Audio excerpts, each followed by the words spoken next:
আমার ছোট্ট কাকারে ইফতারের 5 মিনিট আগে নিজে ধরে জবাই করে। ঈদের আগের দিন আবার আমার ভাইকে হত্যা করে। কিন্তু এইটা শেষ কোথায়? এটি কোনো প্রাকৃতিক দুর্যোগে ঘটে যাওয়া ধ্বংসাবশেষের চিত্র নয়, বরং 56 বছর ধরে চলমান দুই গোষ্ঠীর মধ্যকার সংঘর্ষের সর্বশেষ ধ্বংসযজ্ঞ।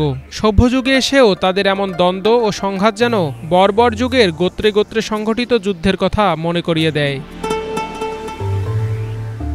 অর্ধশত বছরেরও বেশি সময় ধরে দুই গোষ্ঠীর মধ্যে চলমান সংঘাতে রইস উদ্দিন থেকে শুরু করে নাদিম পর্যন্ত অন্তত 12 জন খুন হয়েছে, আহত হয়েছে শত শত, মামলা হয়েছে শতাধিক, পুলিশের হাতে গ্রেপ্তার কয়েকশো মানুষ। কেউ কাউকে ছাড় দিতে রাজি নয়, উভয় পক্ষই চালিয়ে যাচ্ছে মামলা। সভ্যযুগে এসেও এমন বর্বর ঘটনা ঘটে চলেছে ভৈরবের মৌটুপি গ্রামের কর্তা ও সরকার বাড়ির মধ্যে। সর্বশেষ 16 জুন দুই পক্ষের আধিপত্য বিস্তারকে কেন্দ্র করে পিতা কফিল উদ্দিনের মতো খুন হয় নাদিম মিয়া। ঈদের আগের দিন দুই গোষ্ঠীর লোকজনদের মধ্যে সংঘর্ষ বাধলে নাদিম গুরুতর আহত হয়। এরপর গত 19 জুন বুধবার ময়মনসিংহ মেডিকেল কলেজ হাসপাতালে চিকিৎসাধীন অবস্থায় মারা যায়। 1968 সালে পরিকল্পনা করে সাধুপুরের লোকজনের সাথে নিয়ে আমার বাবাকে হত্যা করি।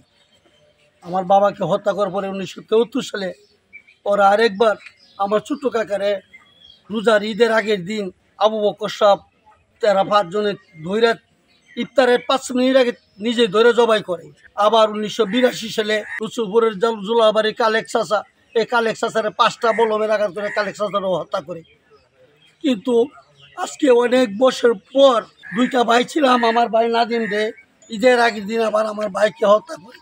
কিন্তু এইটা শেষ কোথায়?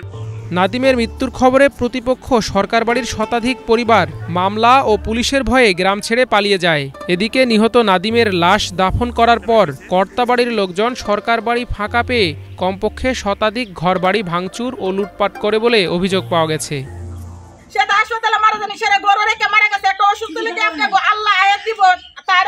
চিকিৎসা করবেন, পরের পরে যদি সে মারা যায় তাহলে তার হায়াত নাই। জগরের মধ্যে সে মারা গেছে।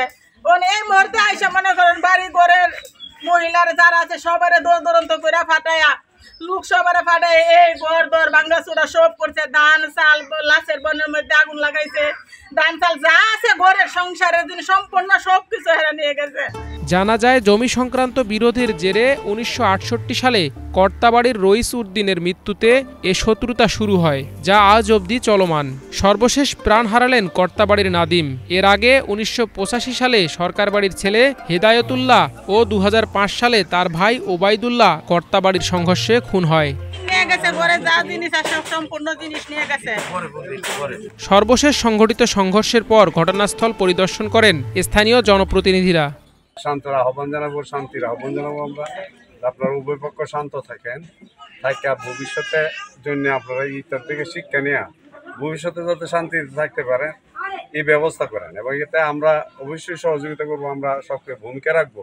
আমরা সবাইকে নিয়ে বৈশা ভবিষ্যতে যাতে এই ধরনের কোনো ঘটনা না ঘটে এই ব্যবস্থা আমরা করব। যুবকদেরকে বলতেছি, আজকের পরে যদি কোনো বাড়িতে আক্রমণ করা হয়, ভাঙচুর করা হয়, লুটপাট করা হয়, সেটা যদি আমরা জানতে পারি আমরা তাদের বিরুদ্ধে ব্যবস্থা নিব।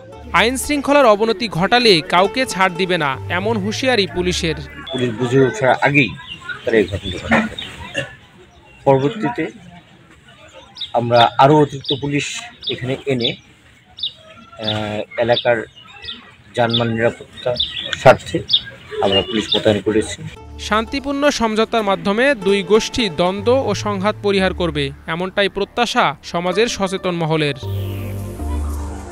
Bangla vision news desk.